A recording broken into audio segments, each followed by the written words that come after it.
नमस्कार, आदाब। Crime petrol dial 100 में आप सबका स्वागत है।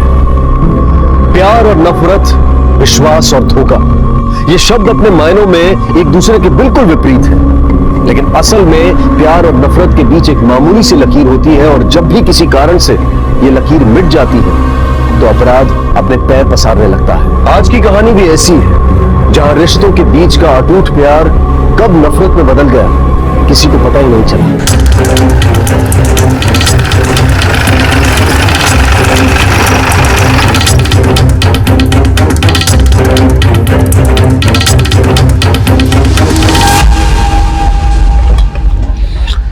सर यहाँ तो ताला लगा हुआ है और काफी बदबू भी आ रही है। ताला तोड़ दो।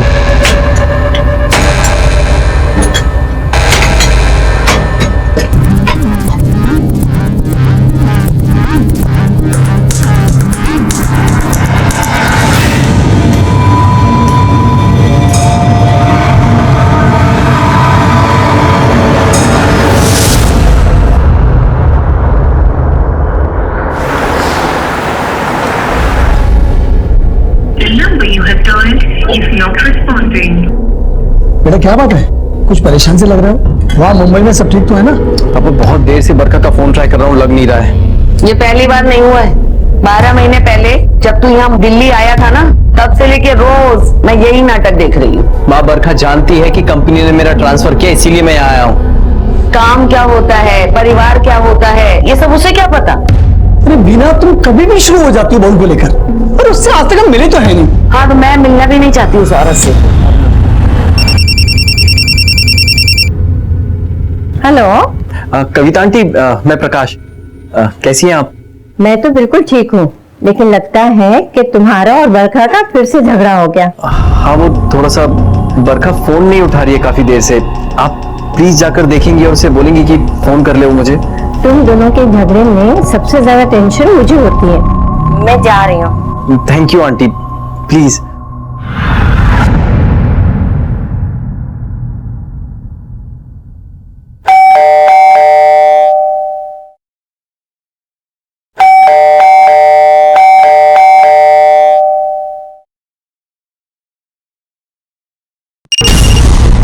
आंटी। हाँ बेटा, मैं बहुत देर से बेल बजा रही हूँ, लेकिन लगता है घर में कोई नहीं है। अच्छा आंटी, शायद हो सकता है कि बरखा कहीं बाहर गई हो। लेकिन अभी तो रात के 10 बज रहे हैं, इस समय। हो सकता है आंटी वो अपनी फ्रेंड राशि के साथ हो, मैं उसे ट्राई करता हूँ।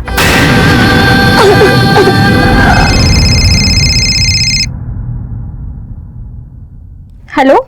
हाय राशि, बरखा है क्या तुम्हारे साथ? बरखा? नहीं, मैं तो अहमदाबाद में हूँ। कोई बात है क्या? नहीं, वो एक्चुअली बहुत देर से उसका फोन ट्राई कर रहा हूँ, लग नहीं रहा है।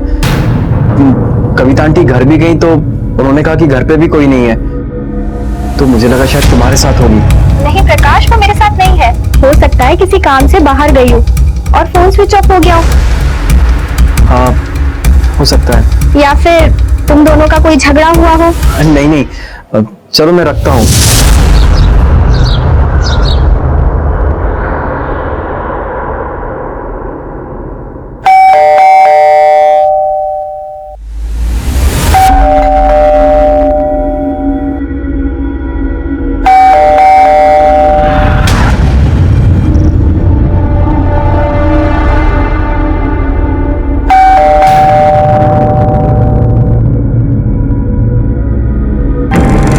हाँ बेटा, मैं तुम्हारे घर के बाहर ही हूँ। कई बार घंटे बजाए, लेकिन कोई खोल ही नहीं रहा। लगता है बरखा अभी तक आई नहीं है। ओके आंटी, मैं राशि से एक बार और बात करता हूँ। बरखा का फोन तो अभी भी बंद आ रहा है। ठीक है। नहीं, मुझे बरखा का कॉल नहीं आया।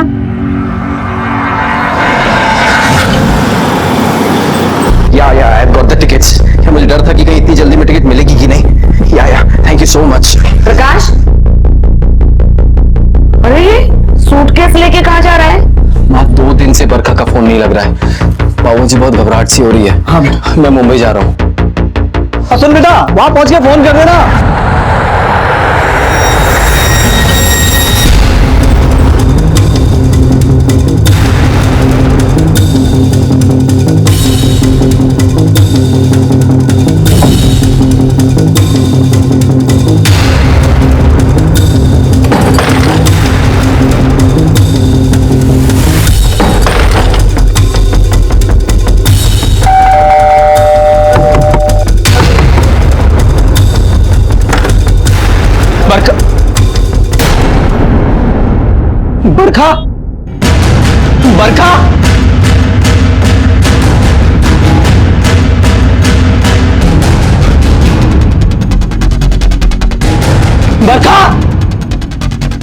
बरखा, बरखा, बरखा।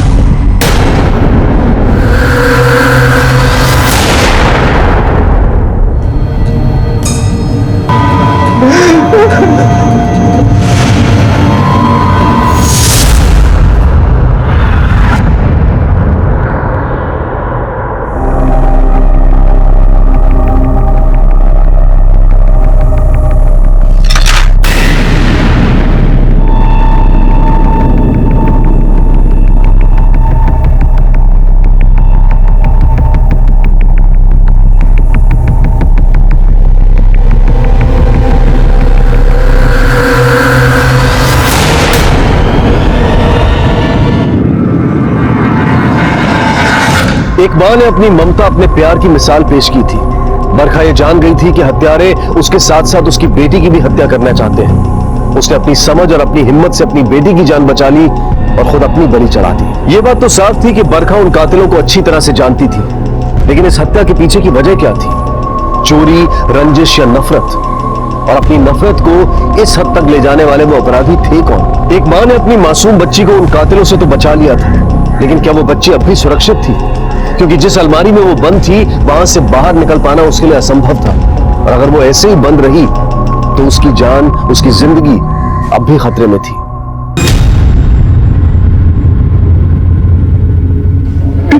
पियू, पियू, पियू, पियू, पियू।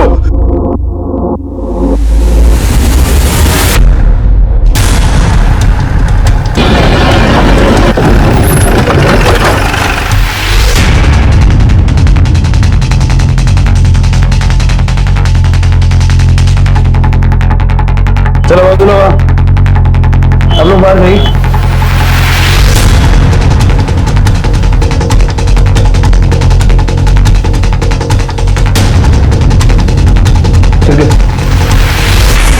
सर किसी ने मेरी बीवी को मार दिया सर। मेरी बेटी भी गायब है 8 साल की है सर। पियू नाम है उसका। पूरा घर ढूंढ लिया सर, कहीं नहीं। सर प्लीज उसे ढूंढिए। अब बैठिए, हम देखते हैं। सर प्लीज देखते हैं आप कौन है? मैं इनकी पड़ोस है। स्मिता,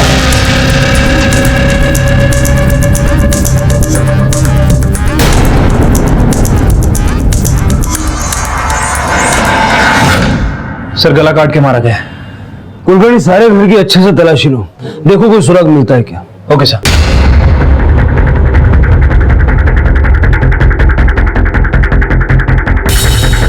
क्या नाम बताया आपने? प्रकाश। देखिए, मुझे लगता है कि जिसने आपकी पत्नी को मारा है, आपकी बच्ची भी शायद उसी के पास। आपको कोई कॉल आया रैंसम वगैरह की? नहीं सर। 2 दिन से कहाँ थे? दिल्ली में था सर। किस काम से गए थे? मैं वहीं रहता हूँ सर। फैमिली से दूर? कोई खास वजह?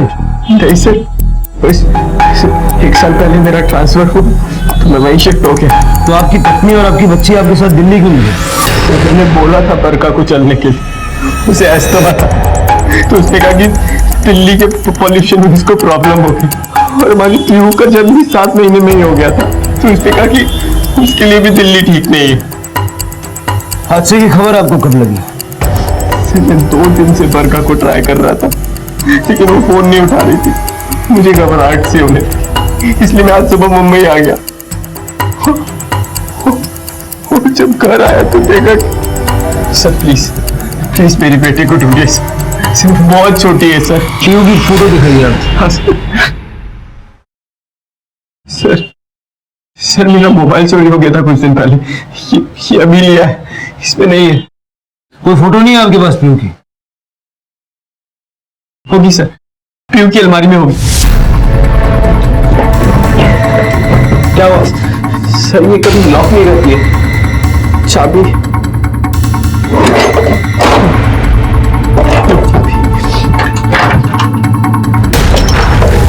बॉडीला पोस्टमार्टम साठी पाठवा। सर कुछ समझ नहीं आ रहा है। बरखा का मर्डर हो चुका है, घर में चोरी हुई थी और बच्चे इस तरह अलमारी में बंद। पिछले 3 दिन का बिल्डिंग का सीसीटीवी फुटेज चेक करो और जरा वॉचमैन से पूछताछ करो। Okay sir.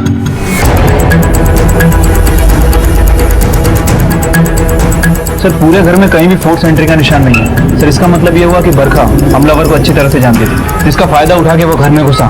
फिर बरखा ने उसके लिए चाय बनाई। फिर मौका पाकर उसने वारदात को अंजाम दिया। हमलावर एक से ज्यादा था।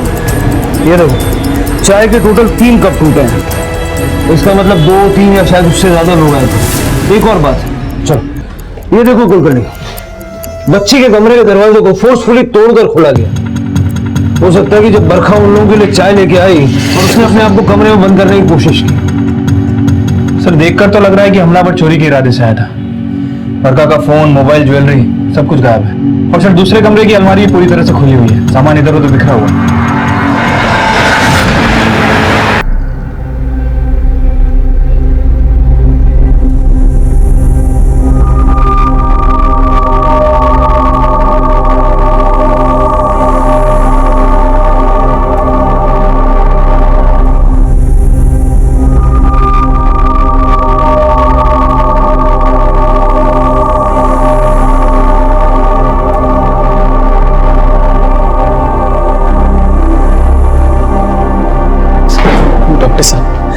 कैसी है पीहू? घबराने की कोई बात नहीं है। डिहाइड्रेशन और डर की वजह से आपकी बेटी बेहोश हो गई थी। हमने ट्रीटमेंट दे दिया है, वो होश में आ जाएगी। मैं मिल सकता हूँ उससे? अभी आप बच्ची से नहीं मिल सकते। होश आने में थोड़ा टाइम लगेगा। Thank you doctor.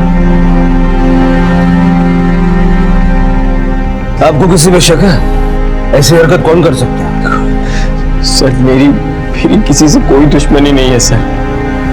कभी कभी दोस्ती दुश्मनी से ज्यादा खतरनाक होती है। कातिल बड़ी आसानी से घर में दाखिल हुए थे। बरखा ने उनके लिए चाय भी बनाई थी। शायद बरखा को उनके इरादों की भनक लग गई, इसलिए उसने अपने आप को कमरे में बंद कर लिया। और शायद उसे ये भी डर लगा कि वो बच्ची को मार सकता है, इसीलिए उसने पीहू को अलमारी में लॉक कर दिया। सर लेकिन मेरी बीवी और बच्चे को मार के किसी को क्या मिलने वाला था? ये तो वही लोग बता सकते हैं। आप एक बात बताइए, आपने 2 दिन तक पुलिस को इन्फॉर्म क्यों नहीं? सर ऐसा पहली बार नहीं हुआ था। पहले भी बरखा कई बार मोबाइल बंद कर चुकी थी। जब भी कभी मुझसे नाराज हो जाती थी वो मोबाइल बंद कर लेती थी। और अभी 2 दिन पहले भी हमारी बहस हुई थी। जिंदगी काटने और गुजारने में फर्क होता है बरखा। जिंदगी जितनी लंबी लगती है उतनी ही छोटी होती है। और हम लोग अपनी जिंदगी के कीमती पल ऐसे ही बर्बाद कर रहे हैं। तो क्या करूं? जितनी जिंदगी बची है उसे भी खत्म कर दूं? तो जानते हो ना मुझे अस्थमा की प्रॉब्लम है।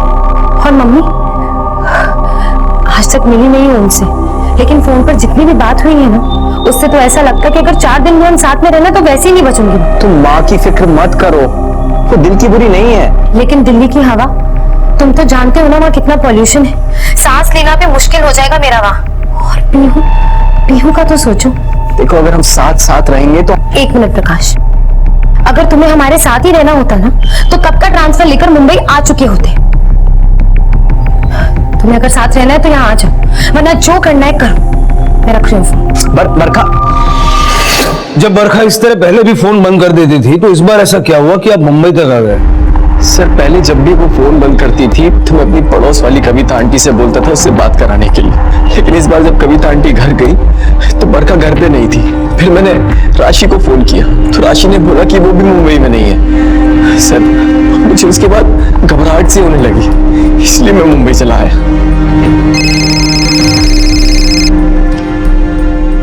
हेलो। अब बेटा तुमने वहां पहुंचकर कोई फोन ही नहीं किया? वहां सब ठीक तो है ना? कुछ ठीक नहीं है पापा। पापा प्लीज आप जल्दी आ जाओ। हाँ हाँ, लेकिन प्रकाश बात क्या है ये तो बता। पापा बरखा नहीं देखे। बरखा नहीं, ये तू क्या कह रहा प्रकाश? और पीयू भी हॉस्पिटल। हाँ बेटा, लेकिन तू अपना ख्याल रख कर पीयू का भी ख्याल रखना। हम जल्दी से जल्दी पहुंचते हैं। पापा प्लीज आप जल्दी आ जाओ। हाँ बेटा हाँ। क्या हुआ? अरे वो कह रहा कि बरखा नहीं रही। आपने बरखा के घर वालों को खबर कर दी? सर बरखा का इस दुनिया में मेरे अलावा और कोई नहीं था। पेरेंट्स की डेथ करीब 12 साल पहले एक ट्रेन एक्सीडेंट में हो गई थी। फिर आप बरखा से मिले कैसे? मेरा मतलब आपकी और बरखा की शादी कैसे हुई? तो जिस होटल में मैं रुका था बरखा वहां पर रिसेप्शनिस्ट थी। या ओके सर, थैंक यू।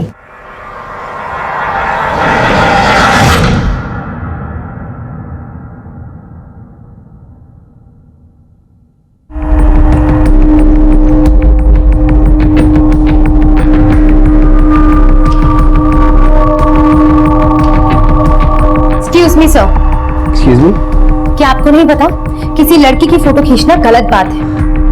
आप मेरी फोटो कैसे ले सकते हैं? अच्छा, चेक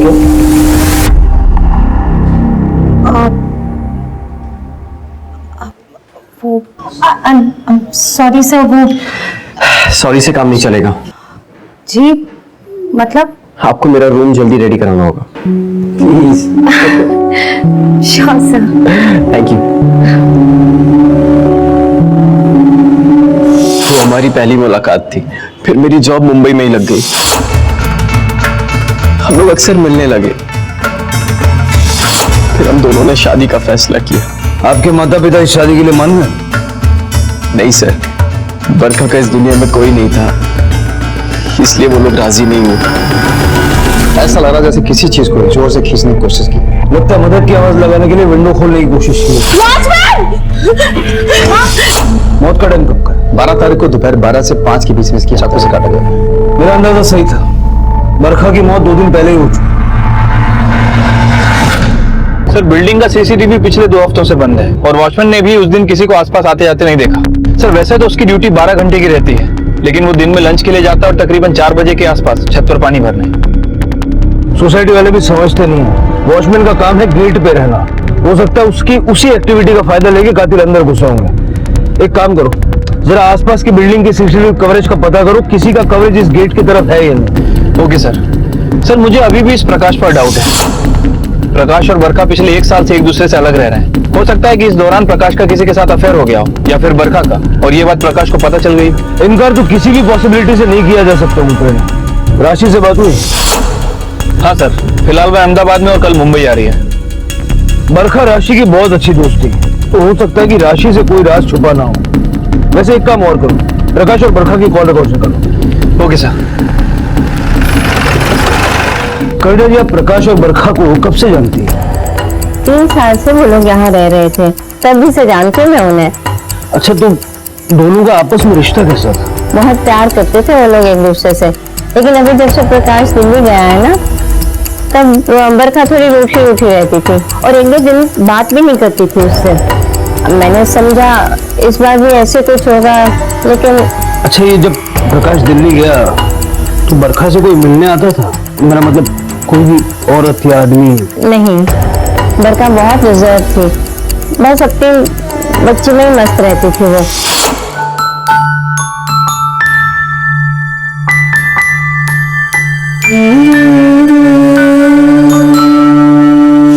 और मुझसे भी तभी बात होती थी जब उनका झगड़ा होता था और मैं फोन पे उनसे बात कराने जाती थी। मतलब कोई भी बरखा से मिलने नहीं आता था? उसके रिलेटिव भी नहीं? नहीं, उस बेचारी का तो कोई था ही नहीं। माँ बाप थे, वो केदारनाथ गए हुए थे और वहीं बस एक्सीडेंट में मारे गए बेचारे। उसके पेरेंट्स की डेथ करीब 12 साल पहले एक ट्रेन एक्सीडेंट में हो गई थी। सर प्रकाश के हिसाब से बरखा के माँ बाप की मौत ट्रेन हादसे में हुई, लेकिन कविता के हिसाब से उसके माँ बाप की मौत हरिद्वार में बस एक्सीडेंट में हुई। सर कैसे पता किया जाए कि कौन सच बोल रहा है? हो सकता है दोनों सच बोल रहे हो, क्योंकि इस बारे में झूठ बोल के उनको क्या हासिल होगा? झूठ बरखा बोल रही। सालों पहले एक झूठ उसने प्रकाश से बोला और अब कविता जी को अपने माँ बाप की मौत की एक नई कहानी सुना दी। हो सकता है सर, लेकिन सर बरखा को इस तरह झूठ बोल के क्या मिलेगा?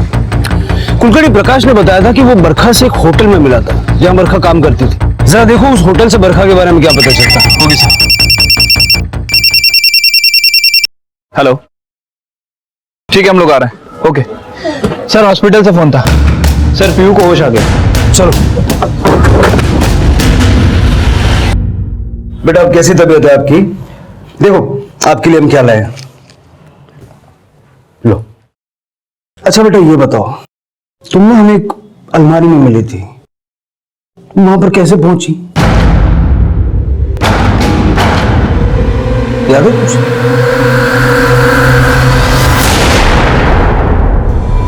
मामा का है, मामा का है, मामा के पास जाए। पापा है ना, मामा के पास जाए। पापा शांत हो जाओ। प्रकाश जी, आप जरा एक बार उससे पूछ के देखिए, उसका बयान हमारे लिए बहुत इंपॉर्टेंट है। मामा का है, मामा के पास जाना, मामा के पास जाना। पापा है ना अभी, ठीक है। अच्छा कोई बात नहीं, फिलहाल आप हमें ये बताइए कि शादी से पहले बरखा कहाँ और किस होटल में काम करती है? जी हाँ सर, 6 साल पहले बरखा नाम की लड़की इसी होटल में काम करती थी, रिसेप्शनिस्ट का। कहीं ना, आप क्या जानना चाहते हो उनके बारे में? बरखा रहने वाली कहाँ की थी? सर ये नहीं पता। अच्छा, जब बरखा यहाँ पे काम करती थी तो उसने कुछ डॉक्यूमेंट्स जमा किए होंगे? हाँ सर, हम अपने एम्प्लॉयज का वेरिफिकेशन करते हैं, तो उनका डॉक्यूमेंट्स एक फाइल में रखते हैं।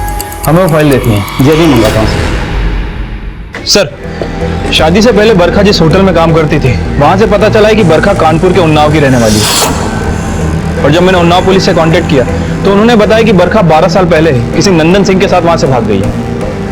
नंदन सिंह। बरखा की मौत के बाद पुलिस इन्वेस्टिगेशन में बरखा की जिंदगी का एक ऐसा हिस्सा पुलिस के सामने आया था जिसने इस केस को नई दिशा दे दी। 12 साल पहले बरखा नंदन नाम के एक शख्स के साथ उन्नाव के एक पास के गांव से भागकर मुंबई आई थी। लेकिन उसके बाद बरखा की जिंदगी में क्या हुआ, नंदन और बरखा के रास्ते अलग क्यों हुए और क्यों बरखा अपने पति और अपनी जान पहचान के लोगों से झूठ बोल रही थी, ये अब तक एक राज था। इंसान या तो मजबूरी में झूठ बोलता है या फिर तब जब वो कुछ गलत करता है। तो बरखा के झूठ बोलने की वजह क्या थी, आखिर सच क्या था? आपसे बरखा ने किसी नंदन का जिक्र किया था? नंदन? नहीं सर, मैं किसी नंदन को नहीं जानता। कौन है ये?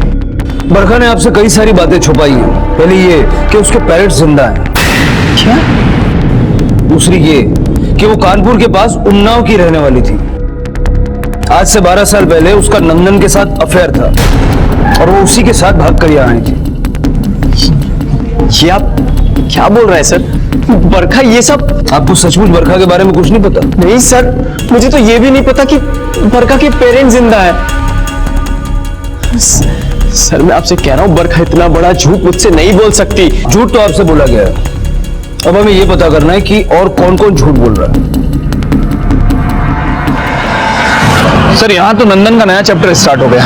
ये कहानी कहाँ जाकर रुकेगी कुछ समझ नहीं आ रहा है। कुलकर्णी, प्रकाश को देख के तो नहीं लगता कि उसे नंदन के बारे में कुछ भी पता है। सर, फिलहाल तो सारा शक इस नंदन के ऊपर जा रहा है। कुलकर्णी, तुम उन्नाव जाओ और पता करो कि बरखा और नंदन की जिंदगी में हुआ क्या था। मुझे भी लगता है कि बरखा की हत्या के तार उन्नाव से जुड़े हुए हैं। Okay sir. प्रकाश,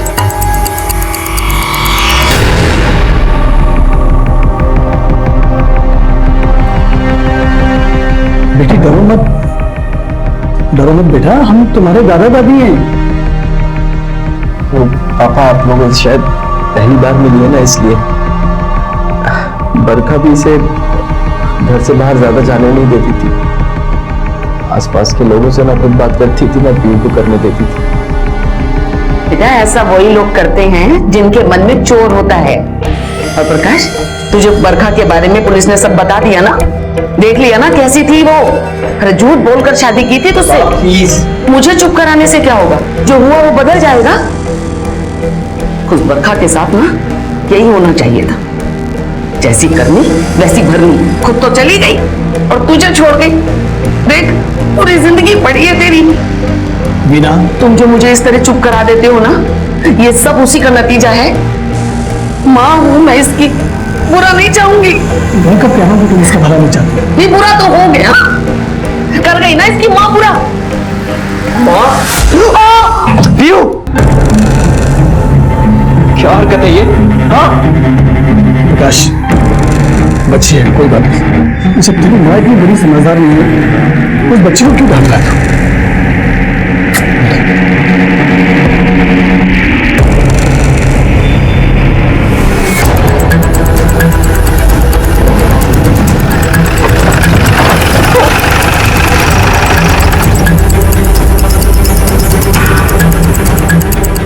अवध जी, आप कुलकर्णी साहब मुंबई से आए और ये नंदन सिंह का माता पिता है। साहब, हमें सच कुछ नहीं पता कि वो कहाँ है। पहले उसे पैदा करने की कीमत हम चुका चुके हैं। वो तो पहले ही मर चुका है हमारे लिए। देखिए, आप घबराइए मत, हमें बस आपसे पूछताछ करनी है नंदन और बरखा के बारे में। अरे साहब, क्यों गड़े मुर्दे उखाड़ रहे हैं? देखिए, शायद आपको पता नहीं है लेकिन बरखा का खून हो गया। साहब, उसमें हम क्या कर सकते हैं साहब? वैसे ही हमारी जिंदगी जीते जी नरक बन चुकी है उन दोनों के कारण। क्या समझते हो तुम लोग? तुम बाप बेटे मेरी बेटी को भगा के ले जाओगे और मैं यहाँ शांति से बैठा रहूंगा? जब तक मेरी बेटी नहीं आएगी सड़ना यही तू। सर हम सही कह रहे हैं, हम कुछ नहीं, ये सच बता रहे हैं। क्या केस बनाना है इस पे? किडनैपिंग का केस बनाओ। तो नहीं सर, पर ऐसा मत कीजिए सर। सब मेरे बेटे को छोड़ दीजिए साहब, इसका करियर बर्बाद हो जाएगा साहब। कल इसका बैंक के लिए इंटरव्यू है साहब, इसको जाने दीजिए। हम मेरी बेटी को लेके आ और अपने बेटे को ले जाओ। सर प्लीज सर बात सुनिए सर प्लीज। साहब ऐसे औलाद भगवान दुश्मन को भी ना दे। मेरा बड़ा बेटा केवल उसकी बैंक में नौकरी लगने वाली थी, वो तो बेचारा इंटरव्यू भी नहीं दे पाया। मेरी छुट्टी की शादी टूट गई और पता नहीं कितने दिन हमने उस शंभू के खौफ में गुजारे। साहब उन दिनों बरखा का पिता शंभू हेड कांस्टेबल हुआ करता था। ये बात भी सही है कि उसने अपनी वर्दी का गलत इस्तेमाल किया था, लेकिन सब कुछ करने के बाद भी बरखा और नंदन का कुछ पता नहीं चला इतने सालों तक। शंभू अपनी वर्दी का गलत इस्तेमाल कर रहा था, इसके बावजूद भी उसके खिलाफ कोई एक्शन नहीं लिया गया। जैसे ही साहब को खबर लगी उसे सस्पेंड कर दिया गया, लेकिन कहते हैं ना समय सब कुछ भुला देता है। जिस केवल को मार पीट कर कभी इसने जेल में बंद कर दिया था, आज उसी केवल के साथ एक फाइनेंस कंपनी में काम करता है। साथ में उठना बैठना दोनों का। राशि जी आपको 2 दिन पहले बुलाया था, आप अब आ रही हैं? सर एक्चुअली मैं अहमदाबाद गई हुई थी और वहाँ मुझे अर्जेंट काम था, तो इसलिए मुझे रुकना पड़ा। आपकी फ्रेंड का मर्डर हो गया। खैर पता चलने के बाद भी आप नहीं आई। कब से जानती थी आप बरखा को? यही करीब 10-11 सालों से सर, हम दोनों हॉस्टल में साथ रहते थे। तो इतने सालों में कभी उसने आपको बताया कि वो पहले से शादीशुदा थी? क्या मतलब? मेरा मतलब है कि प्रकाश से शादी करने से पहले वो एक शादी और कर चुकी थी। सर मुझे कुछ नहीं पता, मैं तो पहली बार ये सुन रही हूँ। मतलब बरखा ने ये बात आपसे भी छुपाई? आपकी बरखा से आखिरी बार बात कब हुई थी? हादसे से 1 दिन पहले रात को। किस बारे में बात हुई थी? यही कि मैं अहमदाबाद जाने वाली हूँ। अच्छा ये बताइए, बरखा और प्रकाश के बीच में रिलेशन कैसा था? सर वो दोनों बहुत ही हैप्पी कपल्स थे। प्रकाश का दिल्ली ट्रांसफर होने के बाद उन दोनों के बीच दूरियां जरूर आ गई थी, लेकिन सर उन दोनों के बीच प्यार कम नहीं हुआ था। प्रकाश के दिल्ली जाने के बाद बरखा से कोई मिलने आया करता था क्या? मेरा मतलब है उसका पहला पति नंदन या फिर कोई और? सर मुझे इस बारे में कुछ नहीं पता। प्रकाश का किसी लड़की से अफेयर वगैरह था क्या? या फिर बरखा को इस बारे में कोई शक हुआ हो या उसने आपसे ऐसी कोई बात शेयर की हो? नहीं सर। ठीक है, आप जा सकती हैं और शहर से बाहर जाने से पहले हमें इन्फॉर्म कीजिएगा। जी सर।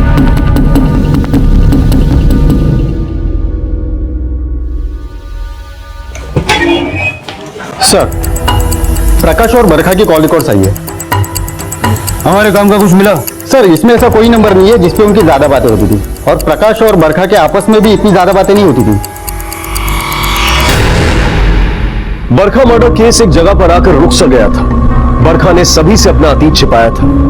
नंदन जिसके साथ वो घर से भागी थी, उसका कहीं कुछ पता नहीं था। आखिर इन दोनों के अलग होने की वजह क्या थी, जबकि इन्होंने अपने प्यार की वजह से अपनों से भी दुश्मनी मोल ले ली थी। पुलिस का ऐसा मानना था कि भले ही बरखा का मर्डर 12 मार्च 2017 को हुआ था, लेकिन उसकी हत्या के तार 12 साल पहले से भी जुड़े हो सकते थे। पुलिस को प्रकाश पर भी शक था कि कहीं उसे बरखा के अतीत के बारे में पता तो नहीं चल गया था। पुलिस हर पहलू की बारीकी से जांच कर रही थी, लेकिन उन्हें अब तक कोई सुराग नहीं मिला था। प्यार और नफरत से भरे कई चेहरों के बीच बरखा की बेटी अपनी मां को ढूंढ रही थी। उसकी मां उसके सामने आई भी, लेकिन आखिरी बार।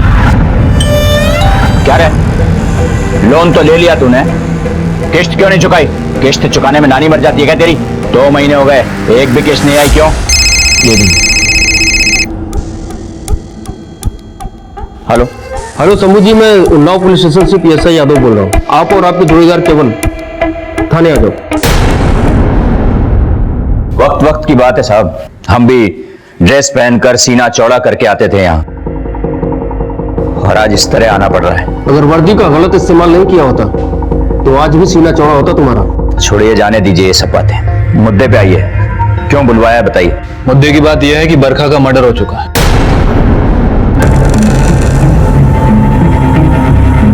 बहुत दुख हुआ ये जानकर, पर हैरानी नहीं हुई। किसने मारा बरखा को? नंदन ने? इन्वेस्टिगेशन चल रही है, शक तो हमें भी नंदन पर है। नहीं सर, नंदन उसे नहीं मार सकता क्योंकि वो तो उससे बहुत प्यार करता था सर। बरखा ने 10 साल पहले नंदन को छोड़कर किसी और से शादी करी। जो लड़की बाप की नहीं हुई वो नंदन की कैसे होती? सर, अगर ये बात सच है कि बरखा ने नंदन को छोड़ दिया है तो फिर पक्का नंदन ने उसे मार दिया होगा। मैं तुझे जिंदा छोड़ रहा हूं और आज के बाद अगर मेरी बेटी को देखा ना, तेरा भाई, बाप, खानदान सबको मारूंगा, जान से मार दूंगा।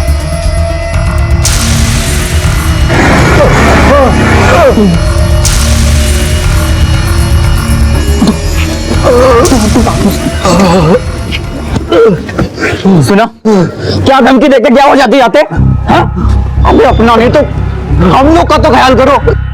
हम इनकी धमकी से डरने वाले नहीं है। हमको हमारी बरकत से कोई अलग नहीं कर सकता। दिमाग खराब हो गया तुम्हारा? खुद तो डूबोगे, हम लोग को भी ले डूबोगे। मतलब ही कैसे हो सकते हो तुम? भैया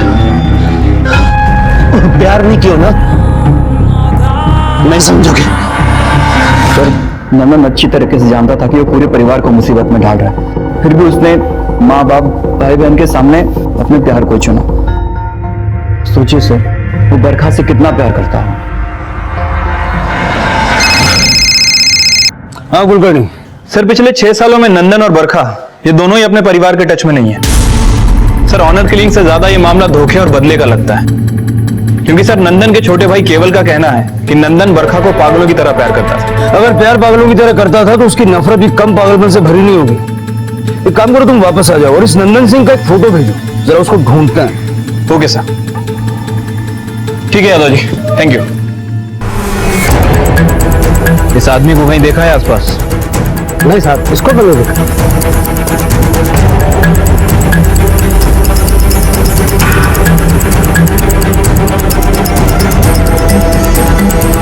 इस आदमी को देखा कभी आपने? हाँ सर, अभी 2 महीने पहले देखा था। एक काम कर, तुम यहाँ उतर जाओ, मैं बात करके आता हूँ।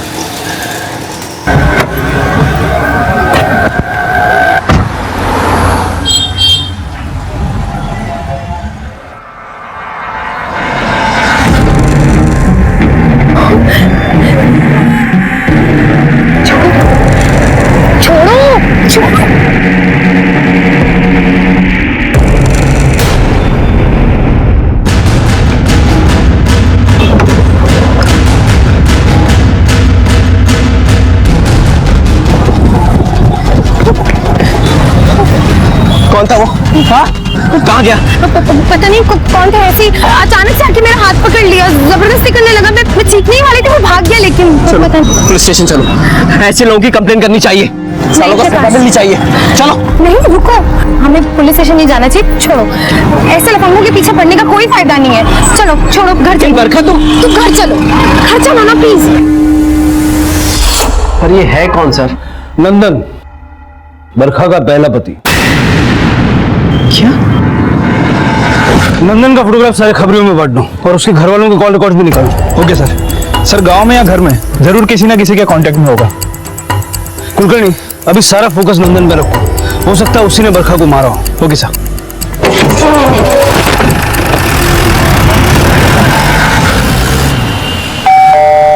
आप बिल्कुल चिंता मत करो, ठीक है? आप मेरे साथ मेरे रूम में सोना।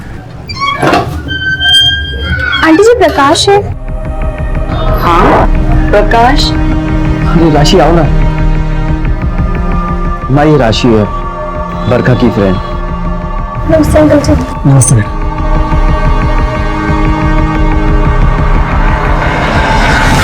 पीहू बेटा, आपने खाना खाया?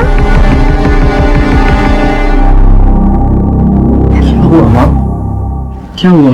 देख लड़की अच्छी लग रही है, शादी कर ले। माँ की बरखा की चिता की ठंडी भी नहीं है और आप? तो क्या करूं? हाँ, कब तक जिंदा रह के रहेंगे हम लोग? मैं इतना ही चाहती हूँ ना कि तेरी शादी किसी अच्छी लड़की से हो जाए। और अब तो तू एक बच्चे का बाप भी है, कौन देगा अपनी अच्छी लड़की? बोल। माँ, नहीं करनी मुझे शादी।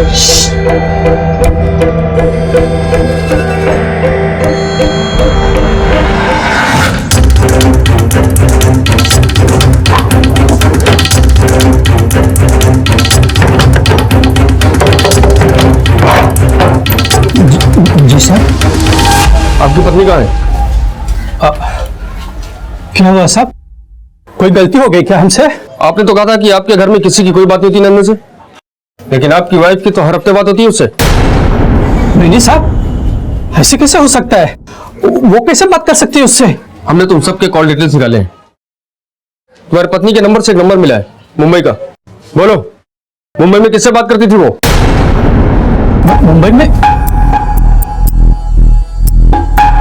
हाँ साहब, वो नंदन का ही नंबर है, मैं बात करती हूँ उससे। और ये बात तुमने आज तक छुपाई रखी है हमसे? हाँ, नहीं बताया मैंने। आप लोग हर बात के लिए उसको ही कसूरवार ठहराते थे। आप लोग अपनी तकलीफ दिखती है, मेरी नहीं। एक माँ का दर्द नहीं समझ सकते आप लोग। लास्ट टाइम नंदन से कब बात हुई थी आपकी? साहब 8 मार्च को, लेकिन उसके बाद से उसका फोन ही नहीं मिला। आप पता कर देना, मेरा बेटा ठीक तो है? सर, उन्नाव पुलिस ने जो नंबर दिया था वो नंदन का ही है। मैंने उसका एड्रेस भी निकाल लिया।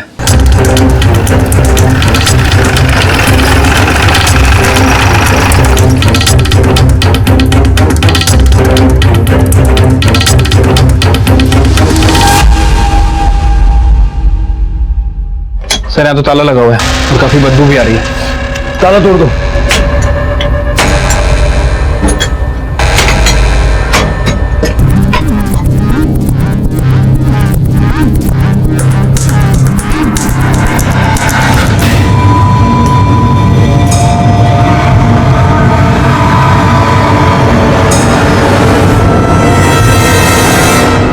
बरखा और नंदन के प्यार का अंत इतना भयानक होगा, इसका अंदाजा शायद उन दोनों को भी नहीं था। पुलिस के सामने नंदन की लाश पड़ी थी, जो खुद बरखा की हत्या का संदिग्ध था। पुलिस के सामने सवालों की लंबी लिस्ट थी। इन हत्याओं को किसने अंजाम दिया था?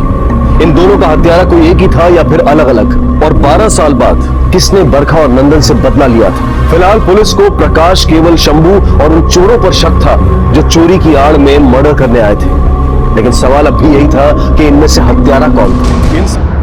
नंदन इस हाल में मिलेगा उम्मीद नहीं थी। सर, बॉडी देखकर लग रहा है कि मौत हुए 1 हफ्ते से ज्यादा हो चुका है। फिलहाल बॉडी को पोस्टमार्टम के लिए भेजो। सारे घर की तलाशी लो।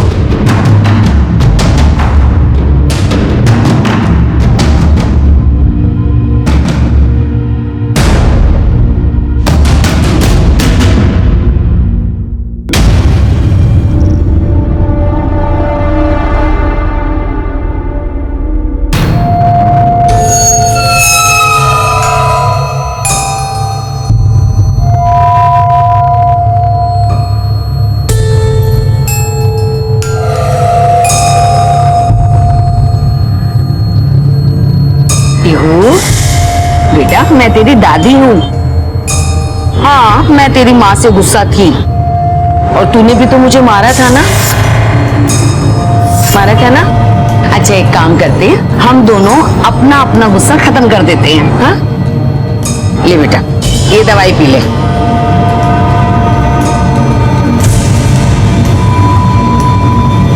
बेटा, दवाई नहीं पियोगी तो तुम्हारी मम्मा नाराज हो जाएगी ना?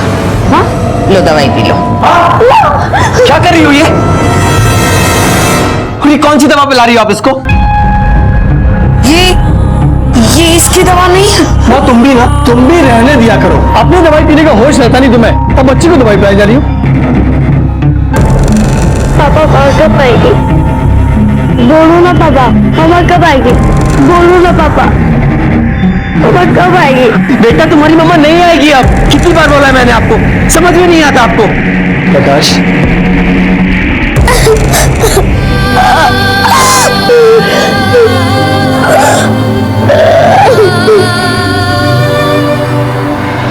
सर, अंदर कुछ नहीं मिला। हो सकता है कि मर्डर में किसी लड़की का हाथ हो।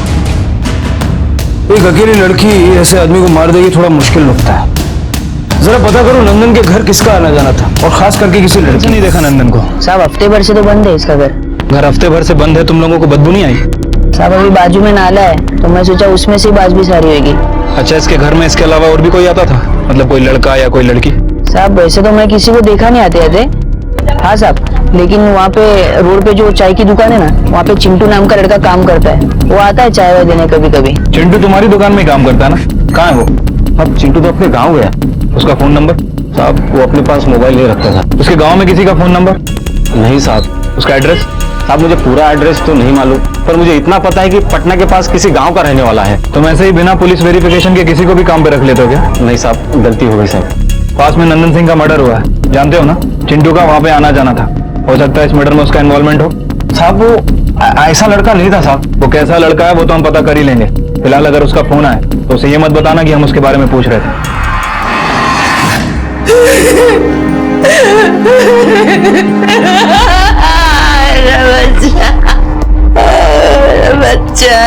बस करो, कोई जरूरत नहीं है उसके लिए आंसू बहाने की। आप लोगों में से किसी को मुंबई चलना होगा उसकी लाश की शिनाख्त के लिए। देखिए साहब, पुलिस लावारिश लाश के साथ जैसा करती है ना, वैसा करिए उसके साथ।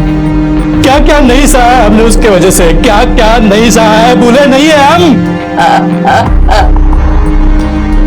इंस्पेक्टर साहब, हमें माफ कर दीजिए, हम में से कोई नहीं आएगा वहां शिनाख्त करने के लिए।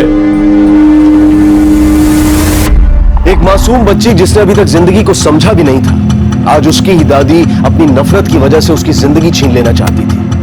क्या यह नफरत सिर्फ इसलिए थी कि प्रकाश की मां वीना बरखा को पसंद नहीं करती थी और अब वो प्रकाश की शादी अपनी पसंद की लड़की से करवाना चाहती थी? क्या इस नफरत की वजह से बरखा की मासूम बच्ची की बलि भी चढ़ जाएगी?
अरे रघु भाई, रघु भाई,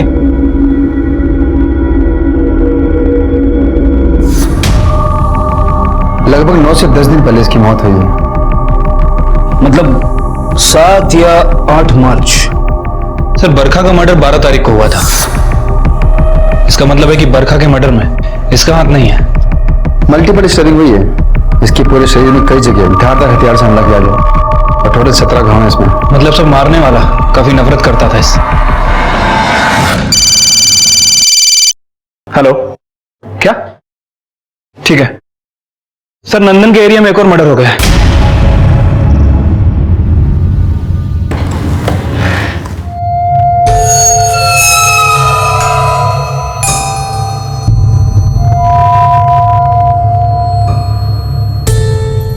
माँ आप अकेले?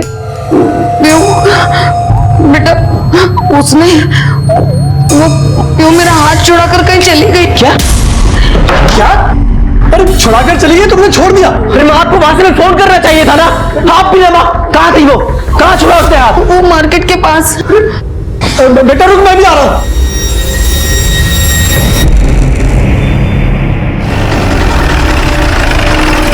आइए सब, मैंने फोन किया था, ये वाला घर है। और लाश देखकर सबसे पहले मैंने आपको कॉल किया साहब। क्या नाम बताया? रघु। हाँ साहब। अकेले रहता था ये? हाँ साहब, 2 साल पहले इसकी बीवी छोड़कर चली गई थी, तब से अकेला रहता था। सर, आसपास देखकर तो लग रहा है चोरी हुई है। कातिल चोरी के इरादे से आया था। कोई चोरी क्यों करेगा? बहुत छोटा आदमी था साहब। सर, आदमी छोटा था लेकिन शौक काफी बड़े रखता था। काफी महंगी दारू और ग्लासेस भी 2 हैं। कल रात कौन आए थे यहाँ? मैंने तो किसी को आते जाते हुए नहीं देखा साहब। सर, ये फोन मिला। काफी महंगा फोन है। ये मोबाइल रघु का है। ये फोन रघु भाई का तो नहीं लगता साहब। कुलकर्णी जरा पता करो ये फोन किसका और कल रात यहाँ आया कौन था। Okay sir. कौन था ये रघु? क्या इसका नंदन और बरखा के केस से कुछ उसका और नंदन का एक ही बस्ती में रहना महज एक इत्तेफाक था? लेकिन रघु की खोली से पुलिस को कुछ शक पैदा करने वाली चीजें बरामद हुई थी कि दोनों हत्याएं वही करवा सकता है जो इन दोनों से बेहद नफरत करता हो। बरखा के पिता शंभू शर्मा और नंदन के भाई केवल सिंह के अलावा इन दोनों को मारने का मकसद प्रकाश के पास भी था, लेकिन पुलिस को इनके खिलाफ कोई सबूत नहीं मिला था। सर, रघु के घर जो फोन मिला था वो फोन बरखा का ही है। इसका मतलब कि रघु की लिंक बरखा हो सकता है कि रघु ने ही बरखा को मार दिया और उसका फोन चुरा लिया हो, या फिर कोई उसके साथ शामिल भी हो सकता है जिसने बाद में रघु को मार दिया। लेकिन सर रघु और बरखा इन दोनों का कोई पर्सनल लिंक तो है नहीं। सर हो सकता है कि रघु को किसी ने बरखा और नंदन को मारने की सुपारी दी हो और फिर काम हो जाने के बाद किसी ने रघु को भी मार दिया। कौन दे सकता है सुपारी? नंदन का भाई और बरखा का बाप। एक काम करो, नंदन का बाप अवध और उसका भाई केवल, बरखा का बाप शंभू, प्रकाश के माता पिता और राशि, इन सबका बैंक स्टेटमेंट निकालो। अगर ये कॉन्ट्रैक्ट किलिंग का केस है तो कहीं ना कहीं कोई विड्रॉल दिखेगा। Okay sir. एक काम और करो, बरखा की बिल्डिंग और उसके आसपास के एरिया में पता करो कि 12 मार्च को किसी ने रघु का मूवमेंट वहां देखा है। ठीक है सर।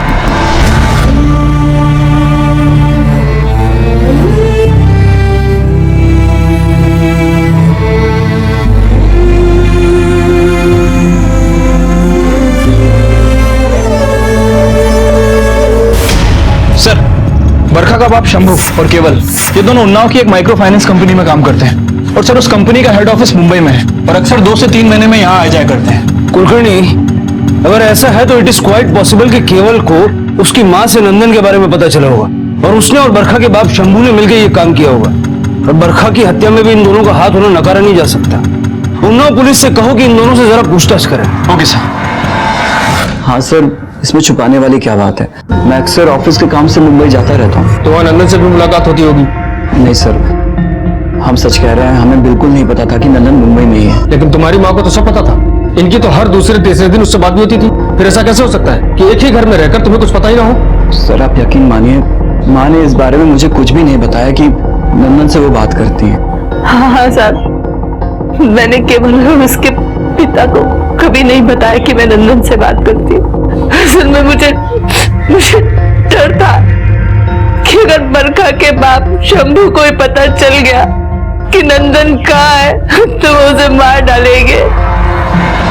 केवल से पता चला है कि उसकी माँ ने बता दिया था कि नंदन मुंबई में है और उसके जरिए आपको भी पता था। क्या साहब, वर्दी उतरी है मेरी, पुलिस वालों के पैतरे नहीं भूला मैं। फिर आप हमारे तरीके हम ही पे आजमा रहे हैं। ऐसा लगता है कि पुलिस के दिमाग का इस्तेमाल आपने कुछ गलत करने के लिए भी किया है। गलत सोच रहे हैं सर आप। मेरी बेटी बरखा ने जिस दिन मेरे घर की देहरी लांगी थी, मर गई थी वो मेरे लिए। ऐसा लगता तो नहीं है। नंदन के परिवार को काफी टॉर्चर किया आपने। इन्वेस्टिगेशन कर रहा था सर, उन पे शक था लड़की को अगवा करने का। सिर्फ इन्वेस्टिगेशन के लिए कोई सस्पेंड हो जाता है क्या? देखो साहब, फालतू की पूछताछ से कुछ होने वाला नहीं है। मेरे खिलाफ एक भी सबूत मिले आपको तो फांसी पे लटका देना। अभी चलता हूं। सर, उन्नाव पुलिस के मुताबिक शंभू बहुत ही शातिर इंसान है। सर अगर उसका और केवल का कुलकर्णी क्रिमिनल कितना ही शातिर क्यों ना हो, कोई ना कोई गलती तो जरूर करता है।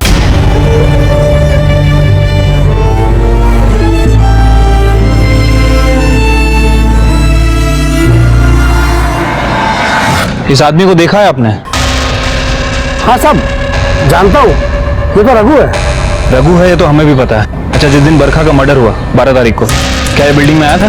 12 तारीख? हाँ साहब आया था, लेकिन वो बगल वाली बिल्डिंग में गया था, इस बिल्डिंग में नहीं आया था। और साहब इसके साथ एक आदमी और भी था।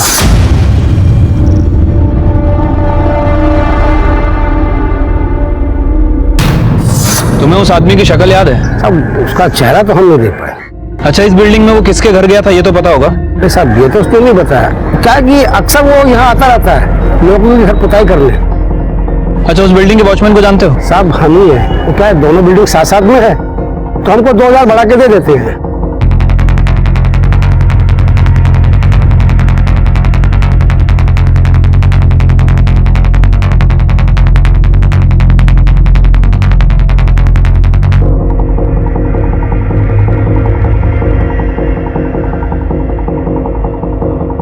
फिर के दोनों ही बिल्डिंग आपस में कनेक्टेड है और ये आसान रास्ता इस बिल्डिंग से उस बिल्डिंग के अंदर आने का।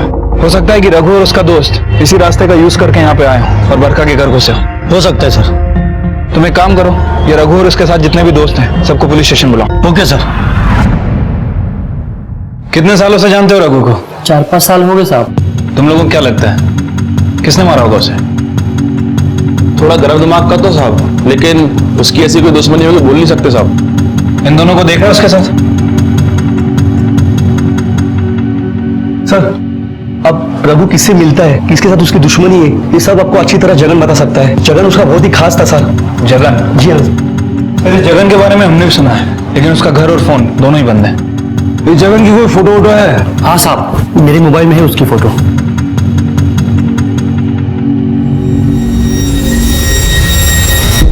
शिंदे ये फोटो ले लो। कुलकर्णी, अगला नंबर उसका भी हो सकता है। सर आइए। सर मेरी बेटी पीहू खो गई है। सुबह माँ के साथ बाहर गई थी, उसके बाद से दिख नहीं रही है। कब हुआ ये? सर अभी कुछ देर पहले ही। आपने देखा आसपास? हाँ सर। ठीक है, आप चिंता मत कीजिए, उसको ढूंढने की हम पूरी कोशिश करेंगे। प्लीज सर कुछ कीजिए सर। हाँ sir Nala Sopara police station से खबर आई है, उन्हें एक बच्ची मिली है, 8 साल की है। कोई औरत उसे वहां पे छोड़ के चली गई। सर बच्ची बहुत डरी हुई है और कुछ बोल नहीं रही है सर, इसलिए उन्होंने एक फोटो भेजा है। सर ये तो पीहू का फोटो है। सर ये तो पीहू है। नाला सोपारा पुलिस स्टेशन में सारी फॉर्मेलिटीज कंप्लीट करवा दूं, आप जाकर के बच्ची को ले सकते हैं sir. Thank you so much sir, thank you.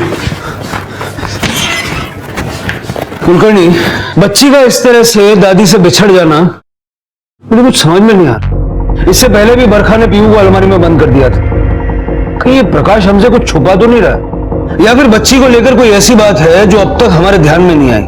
एक काम करो, जरा पता करो ये पीहू का बिछड़ जाना सिर्फ एक इत्तेफाक था या फिर प्लान था। Okay sir.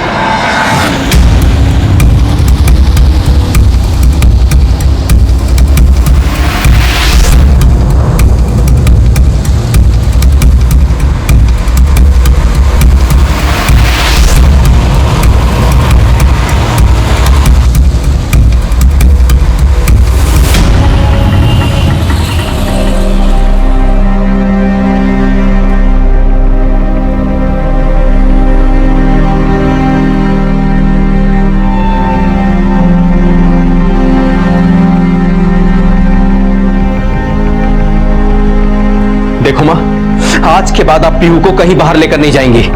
मतलब तू कहना चाहता है कि मैं उसे जानबूझकर छोड़कर आई हूँ? वो कुछ नहीं कहना चाहता, वो ये कहना चाहता है कि तुम शांति के साथ घर में बैठो, कुछ मत करो, बेकार में एक नई मुसीबत खड़ी कर देती हो। अब कहीं ऐसा ना हो कि तुम्हारी इस लापरवाही को लेके पुलिस हम पर शक करने लगे, तुम प्रमोद और प्रकाश पे ये शक करने लगे कि कहीं हमने तो अपनी बहू को नहीं मरवा डाला। बरखा की बेटी पीहू फिलहाल तो सही सलामत थी, लेकिन प्रकाश की मां वीना ने पहले भी उसकी हत्या करने की कोशिश की थी और इस बार भी उन्होंने पीहू की जिंदगी छीनने की एक नाकाम कोशिश की थी। उनका सच अब तक किसी के सामने नहीं आया था, इसलिए पीहू की जिंदगी अब भी हर पल खतरे में थी। लेकिन पुलिस को वीना पर शक हो गया था, इसलिए उन्होंने अपनी तहकीकात शुरू कर दी। क्या पुलिस के सामने वीना का सच आ पाएगी? सर नाला सोपाड़ा में जहां पीहू मिली थी वहां मैंने सभी जगह पूछताछ की। सर पता नहीं चल पाया कि दादी ने अपनी बच्ची को जानबूझ के छोड़ा था या फिर गलती से, क्योंकि सर वो एरिया काफी भीड़ भाड़ वाला है, किसी ने ध्यान नहीं दिया। कुलकर्णी, कड़ियां उलझती जा रही हैं। बरखा का बाप और नंदन का भाई ये तो शक के दायरे में थे ही, लेकिन मुझे ये प्रकाश और उसकी फैमिली भी क्लीन नजर नहीं आ रही। सर पीहू के बारे में एक बात है जो बहुत दिनों से खटक रही है। सर पीहू के फीचर्स अपने माँ और बाप दोनों से नहीं मिलते। कुलकर्णी, कभी कभी ऐसा होता है, बच्चे दादा दादी या फिर नाना नानी जैसे दिखते हैं। सर मैंने उसके नाना नानी से भी मुलाकात की है, वो उनके जैसे भी नहीं दिखती।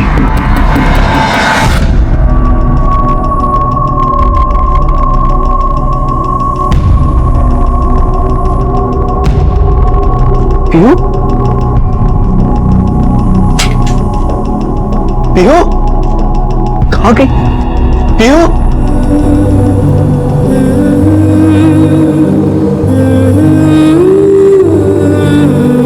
क्या हुआ प्रकाश? हाँ?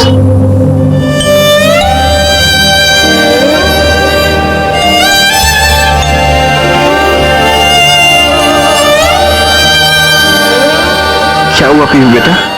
ये लड़की तो और ना तुझे दिन में चलने में देती है ना रात में सोने देती है। क्या हुआ पीयू बेटा, आप यहाँ क्या कर रहे हो? मामा बहुत रात हो गई है ना, चलो हम अंदर चल के सो जाते हैं, ठीक है? मुझे मामा के पास सोना है। प्रकाश, ऐसा कर, इसकी माँ की तस्वीर में ना इसके कमरे में ले जा। हम मम्मा की फोटो अंदर लेके चलते हैं, फिर वो हमारे साथ रहेगी ना, ठीक है?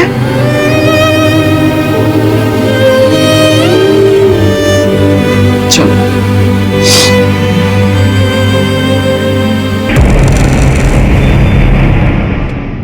सर, आप मुझसे जो कुछ पूछना चाहते हैं पूछ सकते हैं। आपकी बेटी पीयू आप ही की बेटी है या आपने उसे अडॉप्ट किया? कैसी बात कर रहे हैं सर आप? पीहू मेरी और बरखा की ही बेटी है। तो जब पीयू पैदा हुई उस वक्त आप बरखा के साथ थे? नहीं सर, जब पीयू पैदा हुई तो मैं यूएस में था। तो आपके पेरेंट्स तो होंगे बरखा के साथ? नहीं सर, हम भी वहां नहीं थे। दरअसल इस शादी से हम लोग खुशी नहीं थे, और जब प्रकाश वहां नहीं था तो फिर हम सर मैं आने ही वाला था, लेकिन पीहू का जन्म 2 महीने पहले ही हो गया। तो प्रेगनेंसी के दौरान बरखा अकेली थी? नहीं सर, उसकी फ्रेंड राशि उसके साथ थी। एक्चुअली बरखा राशि के साथ ही रह रही थी। बरखा के पति प्रकाश ने हमें बताया कि बरखा प्रेगनेंसी के दौरान आपके साथ थी। नहीं सर, बरखा मेरे साथ नहीं थी। दरअसल उसने झूठ बोला था अपने पति से। उसने झूठ क्यों बोला? सर वो मुझे नहीं पता, लेकिन वो प्रेगनेंसी के 2 महीने पहले मुझे मिली थी। वो रो रही थी। क्या हुआ बरखा, क्यों इतना रो रही है? बताएगी? मैंने कहा है कि मैं कभी मां नहीं बन सकती। क्या? और प्रकाश को बच्चा चाहिए। कई बातों से बता चली तो वो मुझे छोड़ देगा। सर वो एक दिन अचानक मेरे घर आई। इतनी देर कहाँ लगा दी? कब से वेट कर रही थी? मंदिर गई थी। तुझे अचानक मंदिर की याद कैसे आ गई? वो सब छोड़, पहले मुंह मीठा कर। कड़ी मिठाई किस खुशी में? वो मैं प्रेग्नेंट हूँ। पर तू तो कह रही थी कि डॉक्टर ने बोला था 2 महीने पहले कि तू प्रेग्नेंट नहीं हो सकती। सर उस टाइम तो बरखा ने बातों को गोलमाल कर दिया था, और सर मैंने भी ज्यादा इंटरफेयर नहीं किया क्योंकि वो बहुत खुश थी। तो इस दौरान प्रकाश यूएसए में था? हाँ सर, प्रकाश यूएसए में था, और बरखा ने मुझसे कहा कि प्रकाश को वो झूठ बोल दे कि मैं प्रेगनेंसी के दौरान उसी के साथ थी। लेकिन सर हकीकत तो ये है कि बरखा मेरे साथ एक भी दिन नहीं थी, और ना ही वो मुझसे मिली। तो आपने ये बात प्रकाश को बताई? नहीं सर। सर मुझे अभी भी डाउट आ रहा है कि बरखा वाकई में प्रेग्नेंट थी भी या नहीं। कुलकर्णी, जिस हॉस्पिटल में पीहू पैदा हुई जरा वहां जाके देखना। सर हमारे रिकॉर्ड में तो पीहू की माँ की जगह बरखा का नाम लिखा है। क्या ये वही औरत थी? अब सर 8 साल पुरानी बात है, एकदम से याद करना चेहरा मुश्किल है। डॉक्टर साहब ठीक से याद करके बताइए, क्या ये वही औरत थी? सर हमारे यहाँ एक ताई है, नीता ताई। वो पिछले 10 सालों से यहाँ पे काम कर रही है, शायद उन्हें याद हो। हाँ याद है मुझे ये औरत। इसने मुझे 1000 रुपया दिया था और साथ में साड़ी भी, बच्ची होने की खुशी में। क्या यही औरत थी जिसकी डिलीवरी हुई थी? नहीं सर, उस दिन जो डिलीवरी हुई थी वो लड़की जवान थी और गरीब तबके की लग रही थी। यही औरत लेके आई थी उसको, इसी ने उसका नाम बरखा लिखवाया था। जिस लड़की की डिलीवरी हुई थी उसका कोई आईडी वगैरह है अपने पास? नहीं सर, हम पेशेंट का आईडी प्रूफ नहीं मांगते। जो उन्हें साथ में लेकर आते हैं और जो नाम बोलते हैं हम वो लिख लेते हैं। सर आप लोगों ने मुझे यहाँ क्यों बुलाया है? वैसे भी बरखा के जाने के बाद पीहू बहुत दुखी रहती है, मेरे अलावा किसी के पास नहीं जाती है। आपकी बेटी पीहू के बारे में हमें एक सच पता चला है। पीहू के बारे में? क्या? जिस हॉस्पिटल में पीहू का जन्म हुआ वहां हमने पूछताछ की तो एक चौंका देने वाली बात सामने आई। अब हमारी समझ में ये नहीं आ रहा है कि ये बात अब तक आपसे कैसे छिपी रहेगी, या फिर आप जानते हैं और जानबूझ के हमारे सामने अनजान बन रहे हैं। सर साफ साफ क्यों नहीं बताते? बात क्या है, आप घुमा क्यों रहे हैं? यही कि पीहू आपकी और बरखा की बेटी नहीं है। क्या बकवास कर रहे हैं आप? हाँ सबूत है हमारे पास। जिस हॉस्पिटल में पीहू का जन्म हुआ वहां के रिकॉर्ड्स के हिसाब से उसकी मां का नाम तो बरखा ही है। लेकिन पीहू को जिसने जन्म दिया वो लड़की कोई और थी। आपकी धर्म पत्नी कभी प्रेग्नेंट थी ही नहीं। ये क्या कह रहे हैं सर आप? ऐसा कैसे हो सकता है? ऐसा हुआ मिस्टर प्रकाश। बरखा की फ्रेंड राशि ने हमें बताया कि प्रेगनेंसी के दौरान वो बरखा के साथ नहीं थी, बल्कि बरखा ने ही राशि को झूठ बोलने के लिए कहा था कि वो उसके घर पे थी।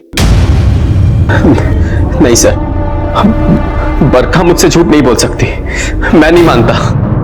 झूठ तो आपसे बोला गया है और हमें लगता है कि बरखा की हत्या का तार इसी झूठ से जुड़ा हुआ है। बरखा ने पीहू को अलमारी में लॉक कर दिया था। शायद वो लोग पीहू को लेने आए थे। आप जहां पहले रहते थे वहां का एड्रेस बताइए।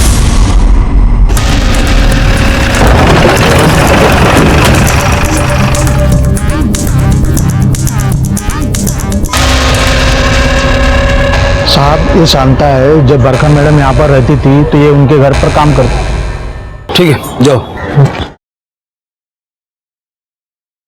क्या हुआ साहब? तुम्हारी बरखा मैडम का मर्डर हो गया। अब जो कुछ मैं पूछता हूँ सीधा सीधा बताना। पीहू बरखा की ही बेटी है? नहीं साहब, बरखा मैडम को बच्चा नहीं हो रहा था, इसलिए वो बहुत परेशान थी। मैडम, इंसानों का भी अजीब होता है ना, जिसके पास नहीं है वो भी रो रहा है और जिसके पास है वो भी रो रहा है। क्या मतलब है तुम्हारा? बाप को बच्चा नहीं है इसलिए आप दुखी हो, और वो किरण, उसको बच्चा होने वाला है इसलिए वो दुखी है। बच्चा होने वाला है तो वो दुखी क्यों है? अब बीन भाई लड़की माँ बनेगी तो रोएगी ना। वो क्या है ना, उसका जिसके साथ लफड़ा चल रहा था ना, वो एक नंबर का लफंगा था। जैसे उसको पता चला कि इसको बच्चा होने वाला है, बस छोड़ के भाग गया।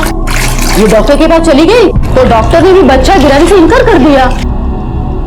तो मुझे मिलवा सकती हूँ उनसे? हाँ, बरखा मैडम ने मुझे बोला, इसलिए मैंने किरण को उनसे मिलवाया।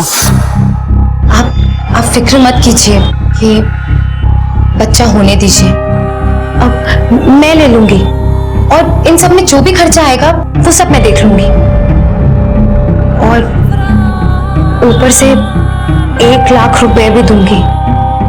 ये बात तुमने किसी को बताई थी, प्रकाश या फिर किसी और को? नहीं साहब, मैंने किसी को नहीं बताई।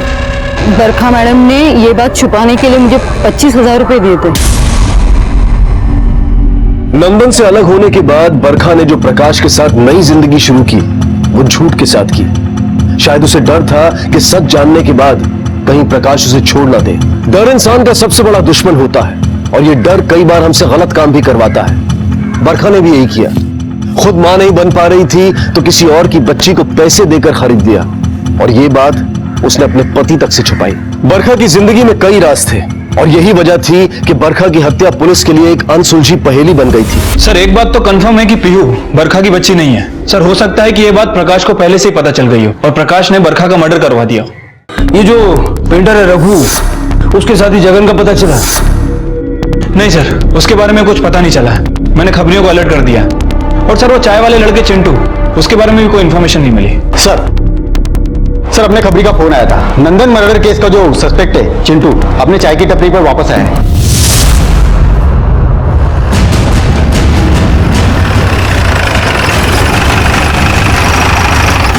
चिंटू है क्या? नंदन के घर पे चाय लेके जाता है? हाँ साहब, ये मर्डर वाले दिन भी वहां गया था, इसने बताया मुझे। मर्डर देखने गया था ना? चल पुलिस स्टेशन की चाय पिलाता हूँ तुझे। एक झूठ बोलेगा 100 डरने पड़ेंगे। सब मैं क्यों झूठ बोलूं? मैंने कुछ भी नहीं किया। भागा क्यों था फिर? सर वो भागा नहीं था, वो गांव गया था, घर वालों की बड़ी याद आ रही थी। बहुत याद आती है, याद करके बता। आखिरी बार जब तू नंदन के घर चाय लेके गया था वहां कौन कौन था? सब वहां पे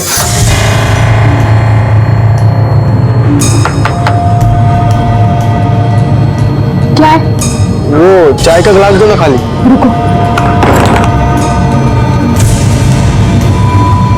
उसके माथे पे चोट लगी हुई थी और खून पोंछा हुआ था साहब। औरत की शक्ल ठीक से याद है ना? हाँ साहब। कुलकर्णी स्केच बनाओ।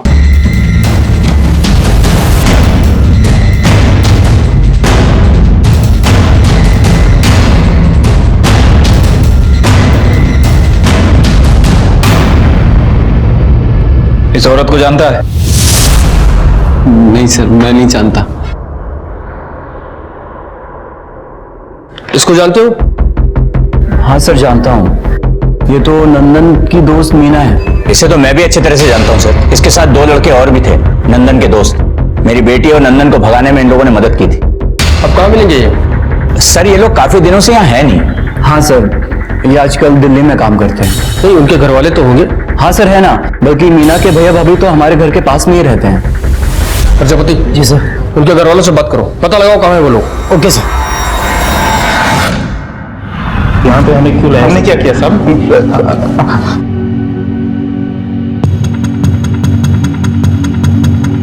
अब नाटक करने का कोई फायदा नहीं है। हम जानते हैं कि तुम तीनों ने मिलकर नंदन की हत्या की है। सीधा सीधा सच सच बता दो, इसमें तुम्हारा फायदा है। हो सकता है सजा कम हो जाए।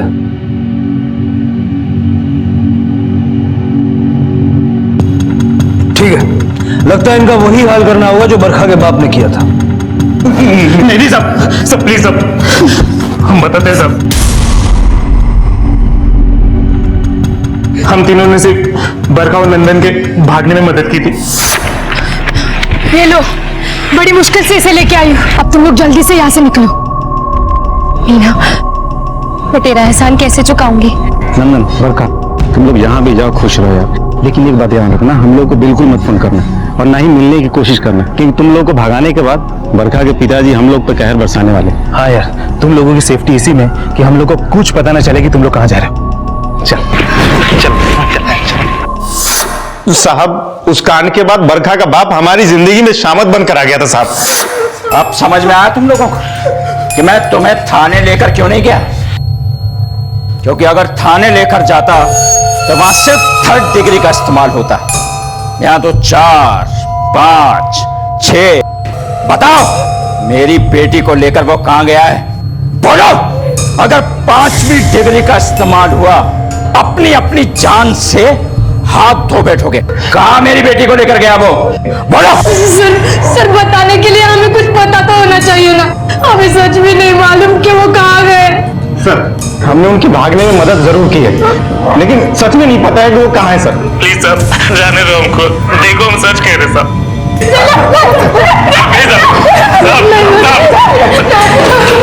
ऐसे नहीं मानोगे तुम लोग। तुम लोगों ने मेरी इज्जत मिट्टी में मिलाने के लिए उन दोनों को भागने में मदद की। अब जब तुम्हारी आंखों के सामने तुम्हारी दोस्त की इज्जत उतरेगी, तब शायद तुम्हें समझ में आएगा इज्जत उतारना क्या होता है।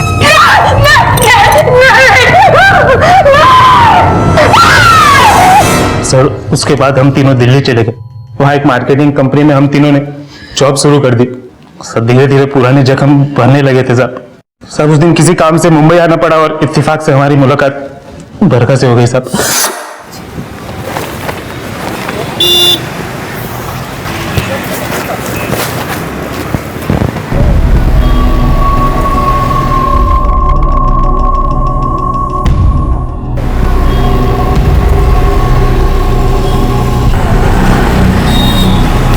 आप लोग, बरखा,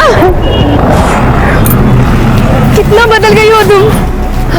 लेकिन तुम लोग बिल्कुल नहीं बदले, आज भी साथ। कहाँ साथ में? हमारे एक साथी को तो तू भगा के लेके आई, कहाँ है वो?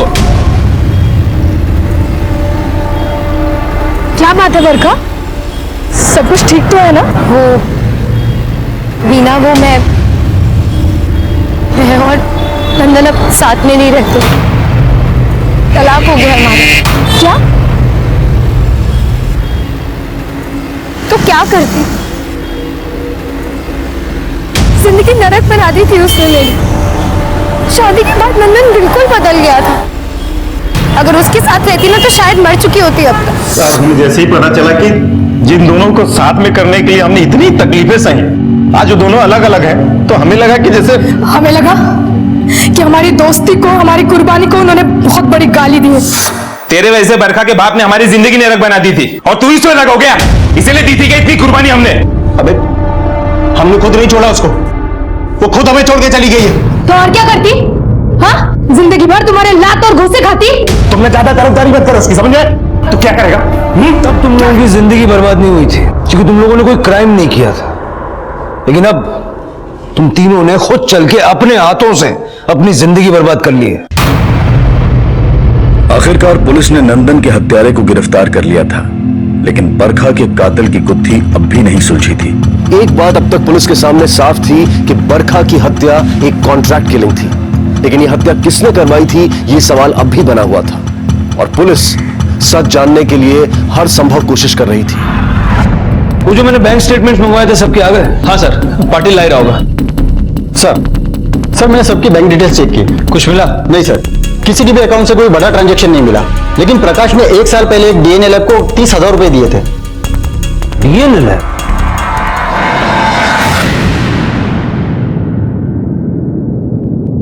सर आप लोगों ने मुझे यहां क्यों बिठा के रखा है? आपको जो भी पूछना था वहां भी पूछ सकते थे आप। ये स्पेशल रूम है, कुछ खास बातें यहाँ की जाती हैं। ऐसी कौन सी खास बात करनी है आपको मुझसे? तुमने हमसे झूठ क्यों बोला कि तुम नहीं जानते कि पीहू तुम्हारी बेटी नहीं है? सर क्योंकि सच है, मैं नहीं जानता था कि पीहू मेरी बेटी नहीं है। 1 साल पहले तुमने अपना और पीहू का डीएनए टेस्ट करवाया। कुलकर्णी, क्या ये जानते हो डीएनए लैब का बिल? अब बोलो, झूठ क्यों बोला? सर मुझे बरखा पे उसी दिन शक हो गया था जब मैंने पहली बार उसे नंदन के साथ देखा था। तुमने बताया कि नंदन को तुमने 2 महीने पहले देखा था और ये डीएनए टेस्ट 1 साल पहले। नहीं सर, मैंने नंदन को 2 महीने पहले नहीं, 1 साल पहले ही देखा था।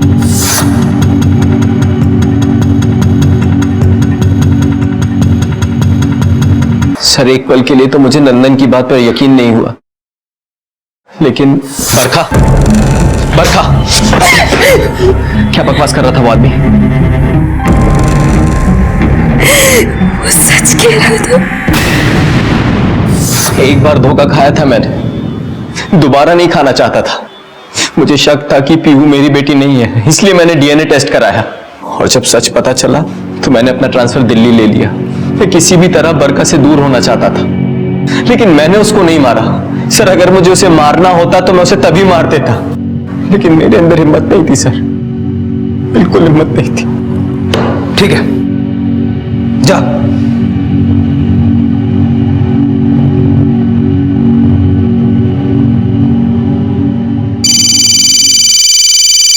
हेलो, क्या? ठीक है, तुम नजर रखो। ओके सर, खबरी का फोन था, कह रहा था कि रघु का दोस्त जगन उसी एरिया में। उठा लो। Okay sir.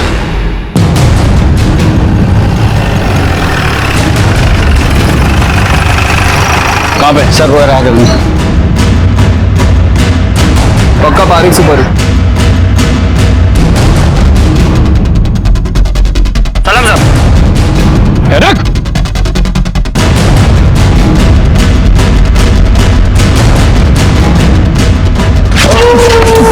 बरखा के घर भी गया था ना, बोल वरना चमड़ी उधेड़ दूंगा। बोल। गलती हो गई साहब, गलती हो गई, मुझे नहीं जाना चाहिए था रघु के साथ साथ।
घर में बच्चे हमको नहीं मिले और यही बहाना बना कि रघु ने मुझे पैसा देने से मना कर दिया था साहब। देख जगन, बच्चा बच गया है, पार्टी पैसे देने से मना कर दी।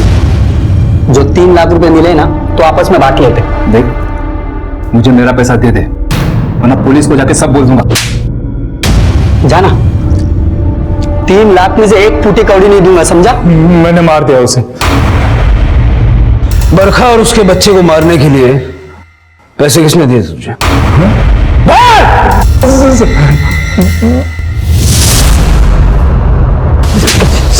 सर ये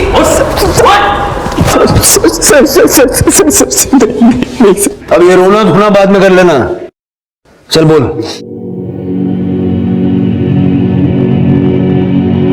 सर आपको पता है सबसे ज्यादा नफरत कहां होती है? वहीं जहां सबसे ज्यादा प्यार होता है।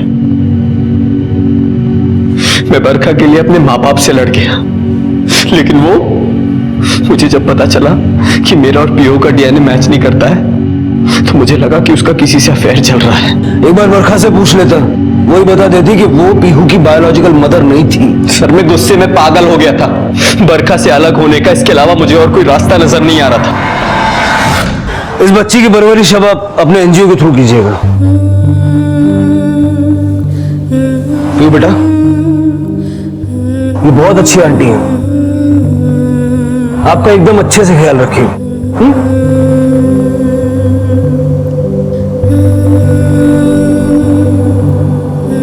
नंदन की हत्या के लिए उसके दोस्त रवि, मीना और अशोक को गिरफ्तार किया गया और साथ ही प्रकाश को अपनी बीवी की हत्या की साजिश के लिए और जगन को बरखा और रघु की हत्या के लिए गिरफ्तार किया गया।